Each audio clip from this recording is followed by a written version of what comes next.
National Electrical Code Section 250.122c mandates that the grounding electrode conductor, or GEC, must be installed in a raceway that is separate from other circuit conductors.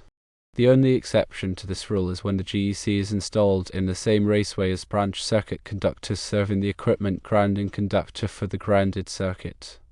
In situations where the GEC is not installed in the same raceway as branch circuit conductors serving the equipment grounding conductor for the grounded circuit, the GEC must be installed in a separate raceway. Also, National Electrical Code Section 250.64b2 requires the GEC to be routed with the circuit conductors from the disconnecting means to the service equipment. When the GEC is not routed with the circuit conductors and instead goes out the bottom of the panel board and then breaks out on its own at a junction box below the panel, this violates National Electrical Code Section 250.64b2.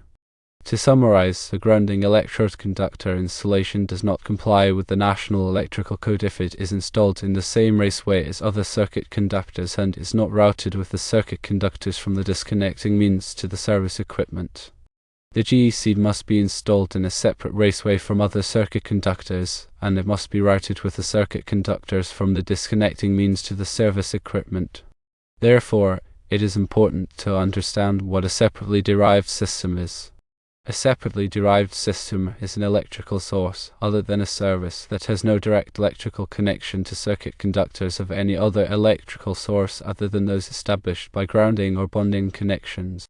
Examples of separately derived systems include generators, transformers, and solar photovoltaic systems.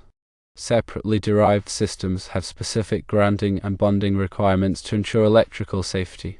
A key component of a separately derived system is the grounding electrode conductor, or GEC. The GEC connects the system's grounded conductor, often the neutral, to a grounding electrode, such as a ground rod, a metallic water pipe, or a building structural steel. This connection provides a path for fault current to return to the source, allowing overcurrent protection devices like circuit breakers to trip and clear the fault. The size of the GEC is determined by National Electrical Code Table 250.66 based on the size of the ungrounded conductors of the separately derived system. Proper sizing ensures that the GEC can effectively carry fault current. The GEC must be connected to the grounded conductor of the separately derived system at a specific location. For a transformer, this connection is typically made at the transformer's secondary neutral point. For a generator, it's made at the generator's neutral terminal.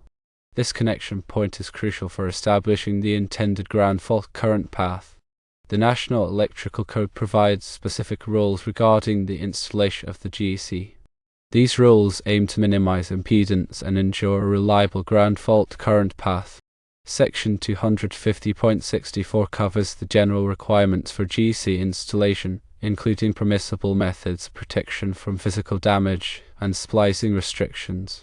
As mentioned earlier, National Electrical Code Section 250.122c specifically addresses the separation of the GEC from other circuit conductors. This requirement is intended to prevent inductive coupling, which can impede the flow of fault current and compromise the effectiveness of the grounding system. Inductive coupling occurs when the magnetic field produced by current flowing in one conductor induces a voltage in a nearby conductor. In the case of a ground fault, the high fault current flowing through the GEC can induce a voltage in adjacent circuit conductors, potentially creating a hazardous situation. By requiring the GEC to be installed separately from other circuit conductors, the National Electrical Code minimizes this inductive coupling effect. The exception to this rule, where the GEC can be installed in the same raceway as the branch circuit conductors serving the equipment grounding conductor, is permitted because the equipment grounding conductor provides a low impedance path for fault current, reducing the likelihood of inductive coupling affecting the overall grounding system performance. The routing of the GEC is another critical aspect covered by the National Electrical Code. Section 250.64b addresses the requirements for running the GEC to the grounding electrode. As previously stated, one key rule is that the GEC must be routed with the circuit conductors from the disconnecting means to the service equipment. This requirement ensures that the GEC follows a similar path to the phase conductors, minimizing the loop barrier and reducing impedance. When the GEC is not routed with the circuit conductors, the impedance of the ground fault current path can increase, potentially delaying the clearing of a ground fault. The rule requiring the GEC to be routed with the circuit conductors aims to maintain a low impedance ground fault current path. The National Electrical Code recognizes that there may be situations where it is impractical to run the GEC entirely within a raceway. In such cases, the code permits the GEC to be run exposed along the surface of the building, provided it is securely fastened and protected from physical damage. However, the GEC must still be run as directly as practicable and follow the general routing principles outlined in Section 250.64b. In addition to the general requirements for GEC installation, the National Electrical Code also addresses specific requirements for different types of grounding electrodes. Section 250.52 covers grounding electrodes and grounding electrode systems.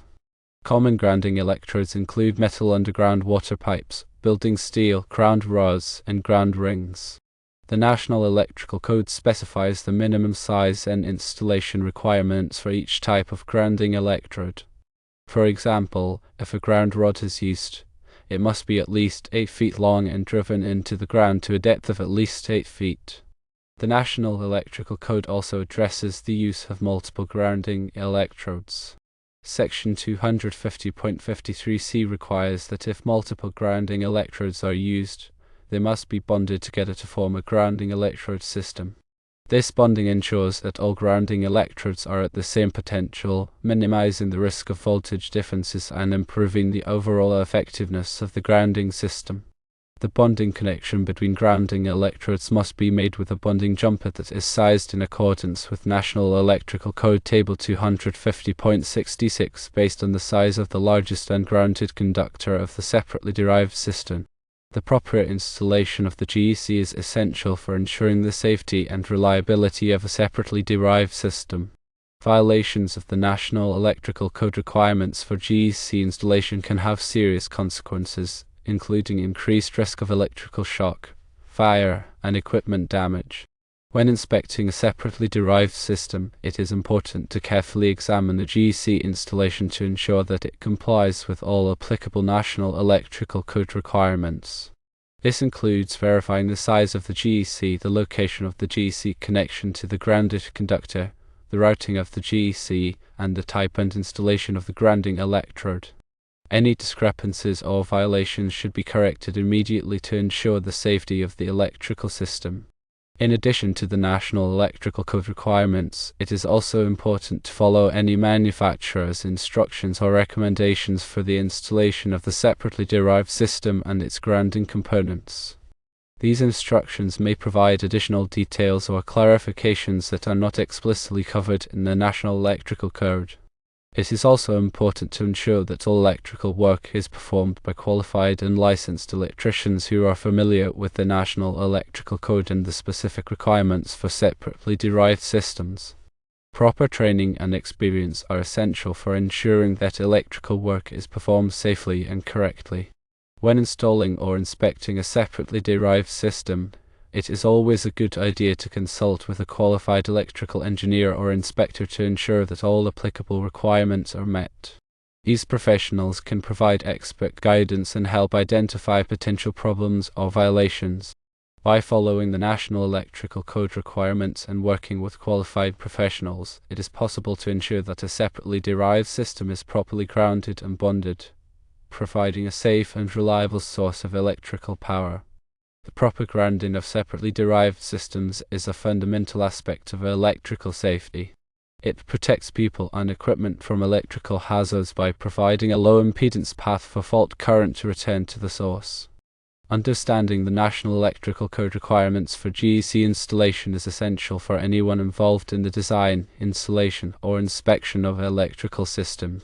The National Electrical Code is a comprehensive set of standards that governs the safe installation of electrical wiring and equipment. It is updated every 3 years to reflect the latest advances in technology and best practices. It is important to stay up to date on the latest edition of the National Electrical Code to ensure that all electrical work complies with the most current requirements. In addition to the National Electrical Code, there may be other local codes or regulations that apply to electrical installations. It is important to check with the local authorities to determine if there are any additional requirements that must be met. The proper grounding and bonding of electrical systems is a complex topic, and it is important to have a thorough understanding of the applicable codes and standards. By following the National Electrical Code and working with qualified professionals, it is possible to ensure that electrical systems are installed safely and correctly. A separately derived system is an important component of many electrical installations, providing a reliable source of power for critical equipment and loads. By understanding the principles of separately derived systems and following the National Electrical Code requirements for grounding and bonding, it is possible to ensure that these systems operate safely and effectively. The grounding electrode conductor plays a crucial role in the overall grounding system of a separately derived system. It provides the connection between the system's grounded conductor and the earth, allowing fault current to flow back to the source and trip over current protection devices. The proper installation of the GEC is essential for ensuring the safety of the electrical system and protecting people and equipment from electrical hazards. When installing a GEC, it is important to carefully consider the routing of the conductor. As discussed earlier, the National Electrical Code requires the GEC to be run with the circuit conductors from the disconnecting means to the service equipment. This requirement helps to minimize impedance and ensure a lower impedance path for fault current. It is also important to protect the GEC from physical damage. The National Electrical Code requires the GEC to be securely fastened and protected from damage. This can be achieved by running the GEC in a conduit or other protective enclosure. The size of the GEC is determined by National Electrical Code Table 250.66 based on the size of the ungrounded conductors of the separately derived system. It is important to select the correct size GEC to ensure that it can effectively carry fault current. The GEC must be connected to the grounded conductor of the separately derived system at a specific location. For a transformer, this connection is typically made at the transformer secondary neutral point. For a generator, it's made at the generator's neutral terminal. This connection point is crucial for establishing the intended ground fault current path. In addition to the GEC, the equipment grounding conductor, or EC, also plays an important role in the grounding system of a separately derived system. The EGC provides a path for fault current to return to the source from the metal enclosures or electrical equipment. The EGC is typically a wire or conduit that is run with the circuit conductors. The size of the EGC is determined by National Electrical Code Table 250.122. Based on the size of the overcurrent protection device protecting the circuit. The EGC must be connected to the metal enclosure of the electrical equipment and to the grounding electrode system. The proper installation of the EGC is essential for ensuring the safety of the electrical system and protecting people and equipment from electrical hazards. The grounding and bonding of separately derived systems is a complex topic, but it is essential for ensuring the safety and reliability of electrical systems. By following the National Electrical Code requirements and working with qualified professionals, it is possible to ensure that separately derived systems are properly grounded and bonded.